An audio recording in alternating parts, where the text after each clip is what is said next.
6.2. 6.2 is all about proportions. So this is kind of a continuation of the ratio work that we were doing in 6.1. Essentially, the way I'm going to sort of define a proportion is that it's two equal ratios. That's kind of my extremely short definition. The form is you'll get the ratios sort of written in fraction form, so you end up with something that sort of is A over B equals your second ratio, C over D.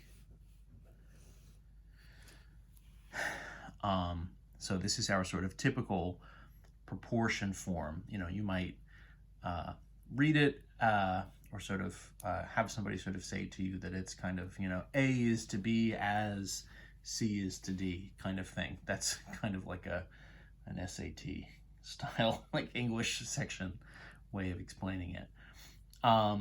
You can also think of it in terms of, you know, it's sort of a scaled up and a scaled down version of the same ratio, or some, you know, a ratio and kind of a mutated version. So you've kind of multiplied or divided by some value on both sides. So for instance, I'll tell you that, so 3 to the 3 compared to 4 is the same ratio as 4.5 compared to 6. To which you might say, I don't know, you know, is it? Those are just sort of like two different like pairs of numbers. You know, if you had to kind of imagine it, you could say, you know, I guess maybe that's kind of the same kind of ratio, but, you know, how do I know for sure? And the idea here, right, I mean, this is an equation, and so you can verify with what we call cross multiplication. And so what that means is you're going to sort of multiply the pairs on the diagonals. So in this case, sort of 4 and the 4.5 will kind of multiply.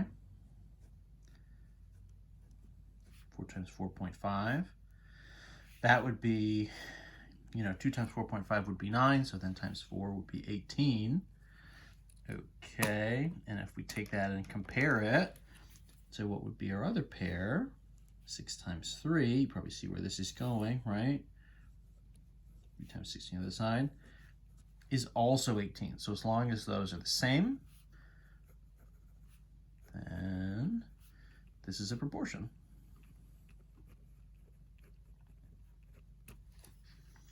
So, right, if it's a true proportion and everything here is really just scaled up and scaled down versions of the same ratio, then you can do this cross multiplication and get to the same values. Now, that's by itself kind of boring, right? That's not really a ton of work to do. Just cross multiply some numbers and make sure you get the same things. Probably most of the work isn't going to look like that.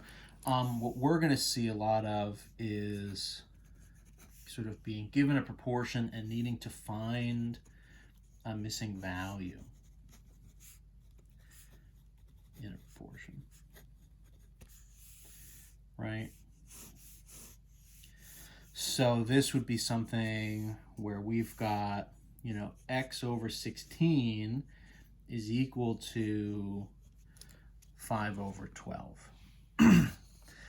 So you're kind of given some proportion, right? In this case, x over 16, you know, kind of versus this 5 over 12. We're trying to find the x value that would make this true.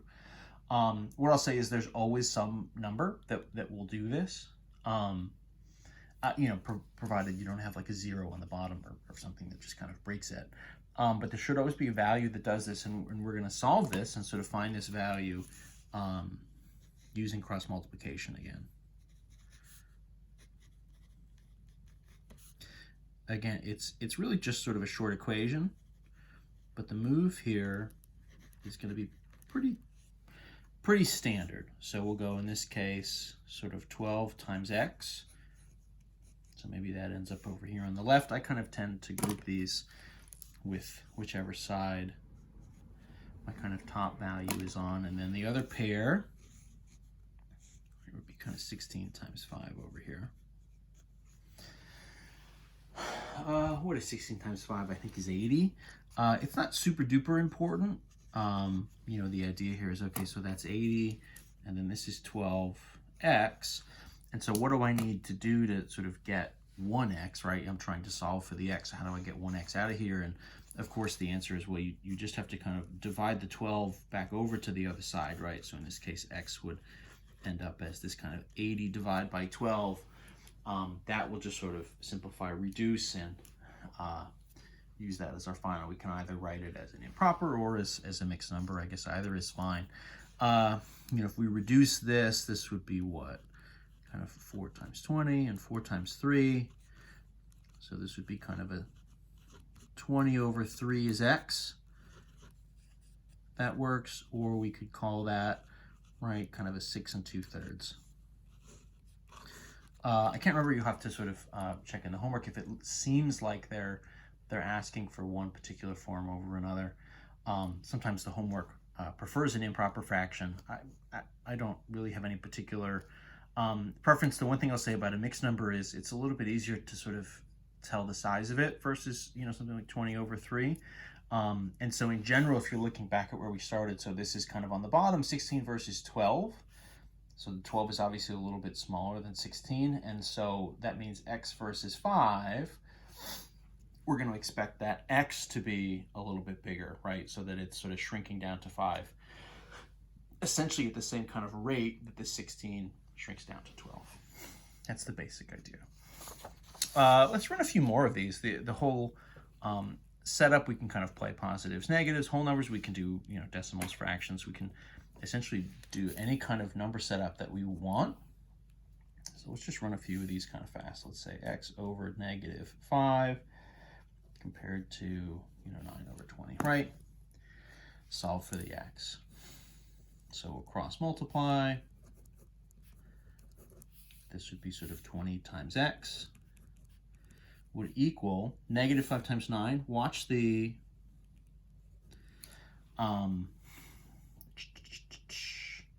watch out for the negatives, right? Obviously really, really, really important. So this is kind of a negative 45 over here on the right versus 20 times x. And then, of course, to get that x by itself, I'm just going to do a division by 20. Did we change it? Where was the x? I guess the x is in the same position as in the last one. So nothing super wild here. So this is kind of negative 45 divided by 20. You know, negative positive would be a negative 45, and 20 would both divide by 5. So this would be kind of negative 9 over 4, right? Or, you know, x would be negative, what, 2 1/4? Something like that. You know, either way of answering there is totally fine. Again, if the homework or the quiz or a test is kind of asking for a specific form, obviously do that. But, you know, just in general, out in the world, in life, you can kind of use either form that you would like. Let's do a few more variations. So we can play a little bit with, let's do negative 1/2 over 3. Let's play a little bit with, you know, negative 2 over x or something, right? When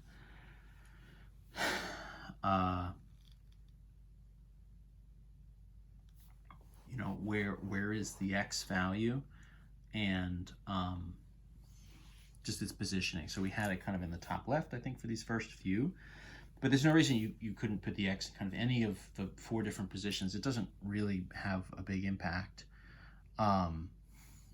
Right, when you cross multiply, everything kind of ends up on the same level, so you can just kind of go with it. In this case, right, so that's going to be kind of negative 1/2 times x would equal 3 times negative 2.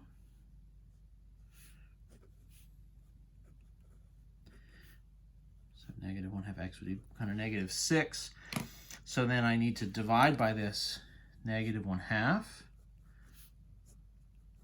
That would be the same thing. That would be kind of negative 6 times negative 2 over 1, right? If you're dividing by 1/2, it's the same thing as multiplying by 2 over 1.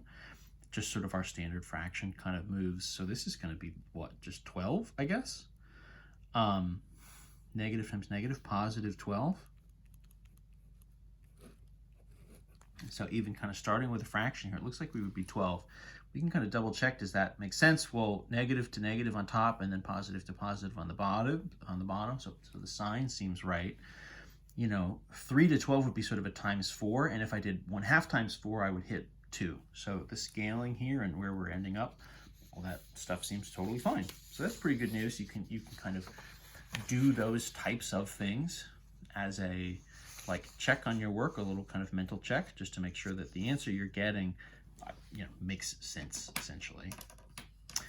What else? Let's see if we can run, 1 or 2 more of these just kind of fast. How about 1.5 compared to 9 is like 4.5. We can do a decimal type 1. Again, nothing super wild. Cross multiply. 1.5 times x would be 4.5 times 9. 4.5 times 9 is, gosh, I don't know what that is. 4 times 9 is 36. 0.5 times 9 would be like a 4.5. So this is like 40.5. I guess that makes sense, right? Because times 10 would be 45. It's actually going to divide away if I do a division by 1.5. Right, so my x would be 40.5 divided by 1.5. What's going to happen here? I'm going to sort of cheat a little bit, and actually, so if I go back to the 4.5 times 9, 4.5 is 1.5 times 3. So if I do this as a division there, this should really get me to the same place as 3 times 9 is 27. You can kind of double check that with sort of long division if you'd like. Everything here is positive.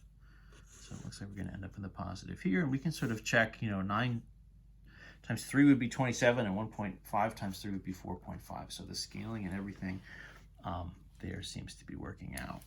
Let's run one last kind of maybe fraction overkill type. Let's do let's do 2/5 over 1/3 equals x over negative 1/2. Shift this up so we get some space. Again, same thing. Cross multiply. It's just more decimal work. Or I'm sorry, fraction work here. So these guys multiply, right? 2 over 5 times negative 1 over 2. That's going to simplify, right? 2 and 2. This would be kind of like a negative 1/5. Is going to equal on the other side 1/3 times x. Okay. So then that's going to mean dividing by 1/3. So my x value would be kind of negative 1/5. Divide by 1/3. This is just more fraction work, right? All that chapter 4 math is kind of still in play. That's just going to mean kind of flip and multiply. So this would be a negative 3/5 for my x. A little bit tougher to kind of tell and feel confident that I've kind of got the right value here. 1/3 to 1/2. 1/2 is bigger than 1/3. 2/5 to 3/5. Yeah, that definitely would be bigger. Seems reasonable. This is two positives, which to get a negative on the bottom would mean you'd have to match it with another negative up top. Negative to negative would kind of cancel and get you a positive. So the plus minuses here seem to make sense too. So yeah, that's the story. That's the whole deal. I'll pause this one here, and then we'll sort of pick up with some applications in the next video.